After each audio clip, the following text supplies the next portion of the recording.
بسم اللہ الرحمن الرحیم۔ شروع کرتا ہوں اللہ کے پاک نام سے جو بہت بڑا مہربان نہایت رحم والا ہے۔ دوستو، بہنوں، بھائیوں، بزرگوں، السلام علیکم ورحمۃ اللہ وبرکاتہ۔ تاریخ اسلام میں ہم جنگجوؤں کی داستانیں بیان کرتے ہیں اور طارق بن زیاد کی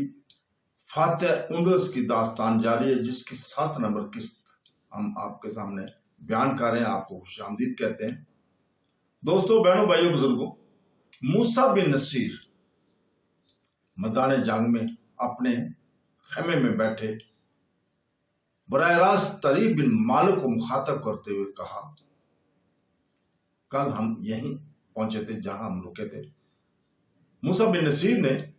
طریف بن مالک کو مخاطب ہوئے کہا کہ اے ابن مالک، تمہاری غیر موجودگی میں طارق بن زیاد مجھے پوری تفصیل بتا چکا ہے کہ تمہاری بستی ایک رہبہ کس طرح اغوا ہوئی تھی اور تم اسے لانے کے لیے اسپانیہ کی طرف جانے کا ارادہ کر چکے ہو۔ اے امیر عزیز، تم اس نیک مقصد کے لیے ضرور اسپانیہ کا رخ کرو، لیکن وہاں احتیاط برتنا، اس لیے کہ تم میرے ان جرنیلوں میں سے ایک ہو جنہیں میں اپنی جان اور اپنی روح کی طرح عزیز رکھتا ہوں۔ اس موقع پر میں تم سے یہ بھی کہوں گا کہ بخدورہ کے مقام پر جو بربر جمع ہوئے ہیں، ان سے جنگ کے بعد ہی تم اسپانیہ کی طرف روانہ ہو۔ طریف بن مالک نے شکریہ کے انداز میں موسیٰ بن نصیر کی طرف دیکھتے ہوئے کہا، یا امیر، میں آپ کا ممنون ہوں کہ آپ اس قدر فارغ دلی سے مجھے اسپانیہ کی طرف جانے کی اجازت دے رہے ہیں۔ یہ دونوں جوان جو میری بستی سے آئے ہیں، میں انہیں لشکر ہی میں ٹھہراؤں گا اور میں بخدورہ کے مقام پر جمع ہونے والے بربروں کے ساتھ جنگ میں حصہ لینے کے بعد ہی اسپانیہ کی طرف کوچ کروں گا۔ اس موقع پر سبتا کے کاؤنٹ جولین بولے اور طریف بن مالک کو مخاطب کرتے ہوئے کہا، اے ابن مالک، میں جانتا ہوں کہ آپ موسیٰ بن نصیر کے معزز اور عمدہ ترین جنرلوں میں سے ایک ہیں۔ یہ جو آپ کو 2 جوان ابھی آپ کی بستی الویرا سے ملنے آئے ہیں، آپ کو انہیں لشکر کے اندر رکھنے کی ضرورت نہیں، آپ انہیں میرے حوالے کر دیں، میں اپنے شہر سبتا میں ان کے قیام اور قوام کا بندوبست کروں گا۔ آپ امیر موسیٰ بن نصیر کے ساتھ بخدورہ کی جنگ میں حصہ لینے روانہ ہو جائیں، اور جب آپ جنگ سے فارغ ہو جائیں تو آپ سیدھے میری طرف سبتا آئیں۔ میں آپ اور آپ کے دونوں ساتھیوں کے لیے اسپانیہ کی طرف جانے کے لیے نہ صرف کشتی کا انتظام کروں گا، بلکہ اپنے ایک جاننے والے کے نام آپ کو خط بھی لکھ دوں گا۔ وہ اسپانیہ میں اس شخص کے خلاف آپ کی ضرور مدد کرے گا جو الویرا کے رہبہ کو زبردست اٹھا کر اسپانیہ لے گیا۔ اس موقع پر کاؤنٹ جولین تھوڑی دیر رکا، پھر وہ دوبارہ کہہ رہا تھا کہ میں آپ لوگوں پر یہ بھی انکشاف کروں کہ میری ایک ہی بیٹی ہے جس کا نام فلورنڈا ہے، اور وہ بھی ان دونوں اسپانیہ کے مرکزی شہر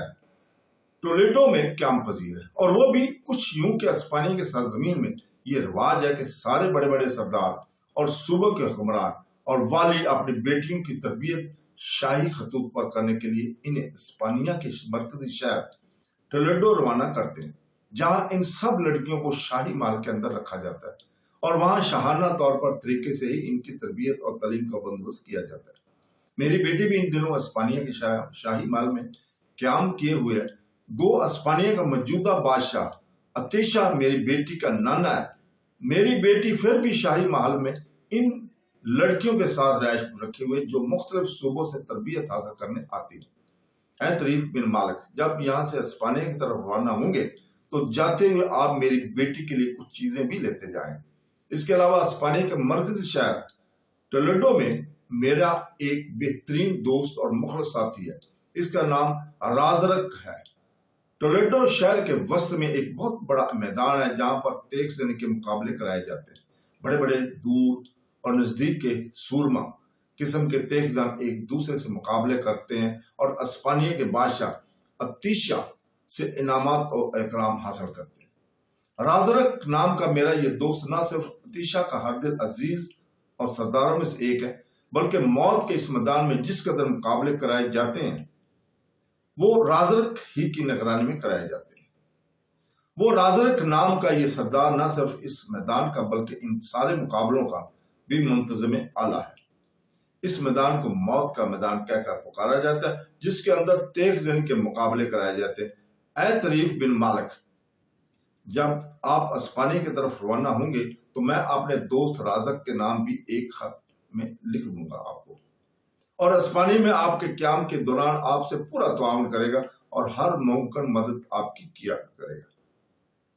اس پر موسیٰ بن نصیر نے طریف بن مالک کی طرف دیکھتے ہوئے کہا، اے ابن مالک، کاؤنٹ جولین ٹھیک کہتا ہے، تمہاری بستی سے حشیم اور پریم نام کے جو دو نوجوان آئے ہیں، ان کو کاؤنٹ جولین کے حوالے کر دو، وہ سبتا شہر کے اندر ہی قیام کرے، اور جب تم مقدورہ کی متوقع جنگ سے فارغ ہو جاؤ گے تو تم بھی وہاں سے سبتا شہر کا رخ کرنا۔ کاؤنٹ جولین نے اپنی بیٹی فلوریڈا کے لیے جو سامان بھجوانا ہوگا وہ بھی تم اس سے لے لینا، وہ تمہیں اس کے علاوہ رازرکر کے نام خط بھی لکھ دے گا، اور ساتھ ہی تمہیں اسپانیہ جانے کے لیے کشتی بھی فراہم کر دے گا، اور یہ سارے اسباب تمہارے لیے اسپانیہ کی سرزمین میں لوسیا کو اٹھا لے جانے والے جوان مارتن کو تلاش کرنے میں آسانی اور سہولت پیدا کر دیں گے۔ طارق بن زیاد اور طریف بن مالک نے موسیٰ بن نصیر کی تجویز سے اتفاق کیا۔ طریف بن مالک کی بستی الویرا سے آنے والے حشیم اور پریم نام کے نوجوانوں کو کاؤنٹ جولین کے حوالے کر دیا گیا تھا۔ پھر کاؤنٹ جولین اسکف تولوس اپنے دونوں محافظوں اور الویرا سے آنے والے ان دونوں جوانوں کو لے کر سبتا شہر کی طرف لے گیا تھا، جبکہ موسیٰ بن نصیر، طارق بن زیاد، طریف بن مالک نے بھی تھوڑی دیر بعد اپنے لشکر کے ساتھ وہاں سے کوچ کیا۔ اب ان کا رخ مقدورہ کی طرف تھا، جہاں پر ایک بہت بڑا بربر لشکر ان کے ساتھ جنگ کرنے کے لیے تیار بیٹھا ہوا تھا۔ اپنے لشکر کے ساتھ موسیٰ بن نصیر نے برق رفتاری کے ساتھ سفر کیا، یہاں تک کہ وہ مقدورہ کے مقام پر بربروں کے لشکر کے سامنے جا کر خیمہ زن ہوا۔ موسیٰ بن نصیر کے وہاں پہنچتے ہی بربر جنگ کی تیاریاں کرنے لگے تھے۔ وہاں خیمہ زن ہونے کے بعد موسیٰ بن نصیر نے تھوڑی دیر کے لیے اپنے لشکر کو آرام کرنے اور سستانے کا موقع فراہم کیا۔ اس نے اندازہ لگایا کہ اس کے مخبروں کی اطلاع کے مطابق بربروں کا لشکر واقعی اس کے لشکر سے 10 گنا سے بھی کہیں زیادہ تھا۔ بربر مسلم لشکر کی تھکاوٹ سے فائدہ اٹھانا چاہتے تھے، اور وہ مسلمانوں کے وہاں پہنچنے کی تھوڑی ہی دیر بعد جنگ کرنے کے لیے تیاری دکھائی دینے لگے تھے۔ موسیٰ بن نصیر نے جب دیکھا کہ دشمن ان کے سامنے جنگ کرنے کے لیے اپنی صفوں کو درست کرنے لگا ہے،